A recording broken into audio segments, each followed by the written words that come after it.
I've got notes.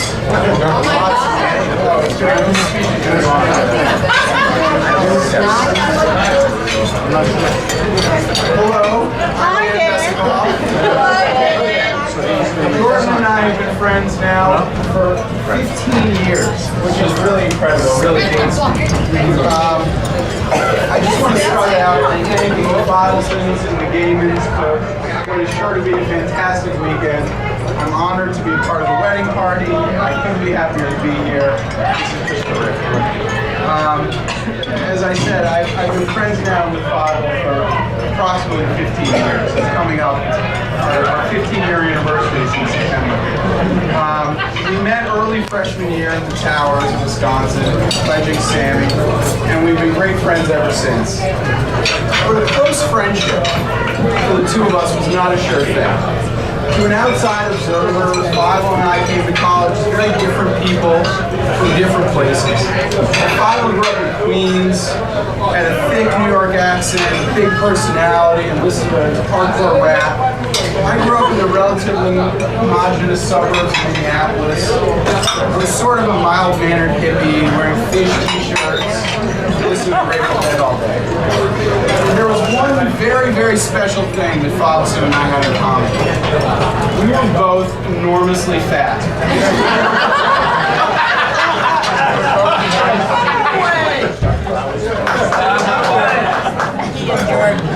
Hobson and I fed that fatness for years. At night we'd go out drinking, say goodnight to everybody else, just wait for McDonald's to open at 7 in the morning so we could consume at least 1,000 calories and at least 100 grams of fat. Freshman year, we'd sit in the Towers, we'd have some light lunch, which would go from approximately noon to 7 p.m. People would come and go. Fadel and I would just be sitting there chatting, enjoying the unlimited chicken fingers and French fries and pizza and ice cream. You know, it was pretty good. By the end of college, though, our friendship had blossomed into so much more than just eating together. Obviously large. In fact, it was really at that time that we both stopped eating together. By senior year, it was virtually impossible to get a non-alcoholic calorie to pass through Fadel's disproportionately large lips. And that's a lucky thing. That's a lucky thing. Because in his previous weight class, Fadel would not have had a chance of landing a girl like Jess. It was around that time that I lived with Fadel for an entire year, and I became intimately familiar with Fadel's technical grooming habits.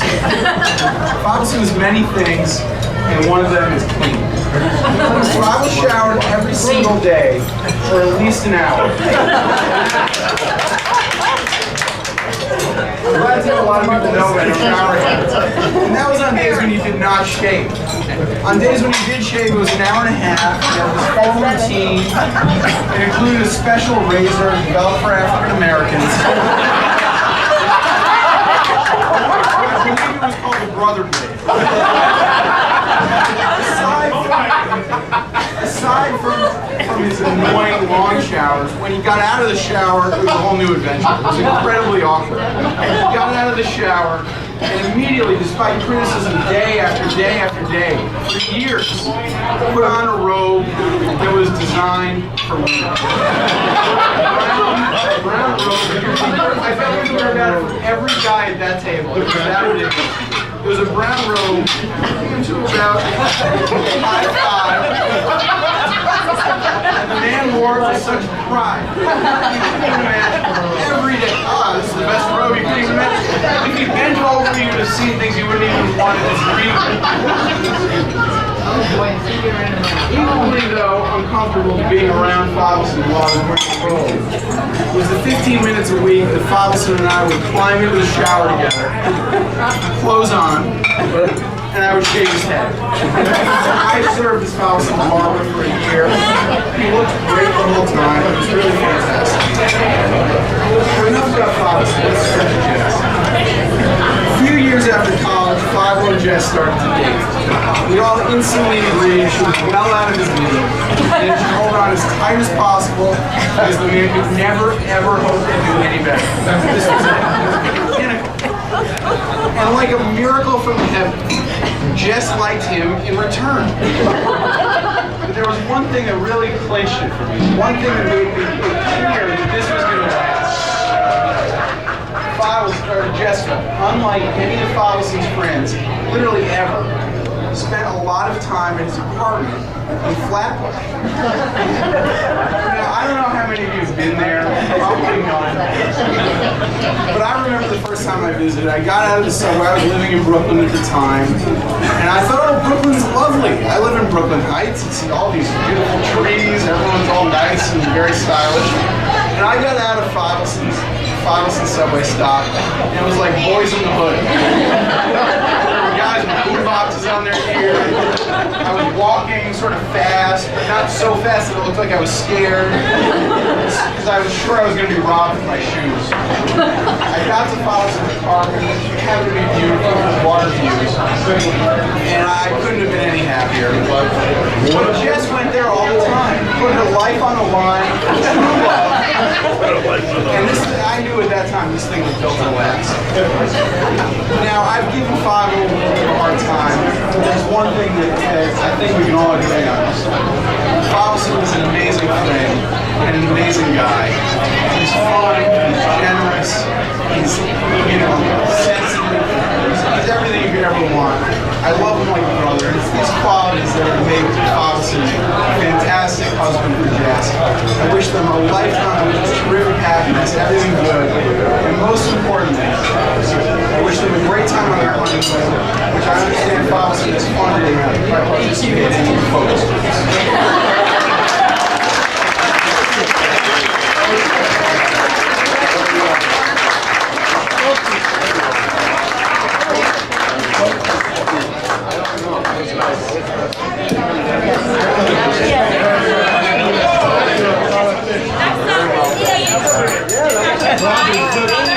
That's a tough one to follow. Yeah, very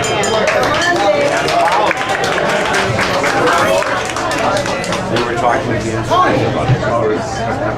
He has a whole different perspective. Alright, well, let's come back to Bob. Very funny. Mine, on the other hand, won't be quite as funny. It's going to be a little more me speaking from the heart about my sister and her relationship with Jordan, because she's been a great sister my whole life, and she deserves me saying some good stuff about her. So as many of you know, I'm really close with my sister. She's had a really big impact on my life. To give you an idea what I mean by this, let's start with my days as a little kid. I obviously don't have a vivid memory of myself hanging out on a bassinet, but my parents have told me many times that while most older siblings tend to get jealous of the attention that newborns demand, my sister was always the exception. She actually loved being the one that was giving me all the attention. As I grew up, I remember her always going to my soccer games and piano concerts. I remember her giving me thoughtful birthday presents every year. I remember her always being my best friend. I don't remember her ever getting into one real fight with me, but I remember her always defending me when I got into one. She showed me love and support from the day I was born, and I felt that every day for the past 26 years. As I grew up, I was extremely lucky to have someone a few years older than me who recently lived through what I was about to experience. I knew that I could always go to Jess for advice about anything, what classes to take with what teachers, what I should wear, and how I should act, just to name a few. One weekend, Jess visited her best friend at the University of Michigan, and convinced me that I would love going to college there. I can honestly say that without her influence, I wouldn't have even went to Ann Arbor or ended up spending 4 years of my life there. Speaking of my college days, that's where I was when Jess and Jordan met. I was excited to come back to New York to first meet Jordan because I could tell that my sister really liked him. After the first time meeting him at a family dinner, my initial thought was, this is great. He loves sports, he has a similar career path, and he seemed like a really cool guy that would fit in perfectly with me and my friends. But I wouldn't have let any of my friends date my sister, so he would have to gain a little bit more for me to actually have my full approval. Fast forward a little bit, and Jordan ended up easily passing my test for a lot of reasons. The most important reason is because of the way he treats my sister, and because I can see how much they really care about each other. but it's also because he has treated me, my parents, and the rest of my family with nothing but respect from day one. I currently live 5 floors below Justin Jordan, as my parents mentioned, in the same exact apartment building. I do a decent amount of traveling and dining with him and my sister, and he always insists on paying for both me and my sister. I say, Jordan, it's great that you're paying for my sister, but you don't have to pay for me too. The only way I can get to pay is when I leave money in a seat cushion or a jacket pocket without him actually knowing. We don't just compete for picking up tabs, we're also always playing iPhone games and bantering about the Michigan-Wisconsin rivalry. One time I lost the bet and ended up wearing his Wisconsin shirt to a bar, which was not one of the brighter moments in my life. But our competitiveness is all in fun, even when Jess begs us to both stop. Family is the most important thing to me, and I look at Jordan now as a big brother, and I'm proud to say that he is officially a member of my family. To conclude, I'd like to get back to you, Jess. I'm a believer that the better person you are, the more happiness you deserve in life. Using this logic, I think you deserve to be the happiest girl in the world. And there's no doubt in my mind that Jordan is the perfect guy to make that happen. So let's put our glasses up to Jess and Jordan's future. I couldn't be happier for both of you.